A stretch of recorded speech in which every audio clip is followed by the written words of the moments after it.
বসে থাকেন? সব বীরত্ব, সব সাহসিকতা, সব অস্ত্র বাংলাদেশের তরুণদের উপর।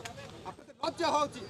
এই সমস্ত বাহিনীর যারা প্রধান আছেন, আপনাদের লজ্জা হওয়া উচিত এবং আপনাদের মনে রাখা উচিত কোনো অবৈধ আদেশ মানতে, চরম বিরোধী কোনো অবৈধ আদেশ মানতে আপনারা বাধ্য না। আপনারা আজকে যে কাজ করেছেন, কেউ বেশি করেছেন, কেউ কম করেছেন। আপনাদের পরিবারে আপনাদের সন্তানদেরকে জিজ্ঞেস করে দেখেন, ঠিক কাজটা করেছেন। নিজের বিবেকের কাছে জিজ্ঞেস করে দেখেন। আমাদের টাকায় আপনার অস্ত্র কেনা হয়, আমাদের টাকায় আপনার ট্রেনিং হয়, আমাদের টাকায় আপনাদের সমস্ত সুযোগ সুবিধা, আর আমাদের তরুণদের, আমাদের ছাত্রদেরকে এভাবে গুলি করে।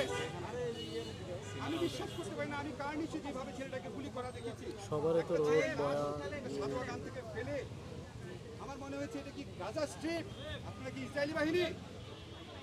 আপনাদের বোধোদয় হোক। আমরা আপনাদের ভালোবাসতে চাই, রেসপেক্ট করতে চাই।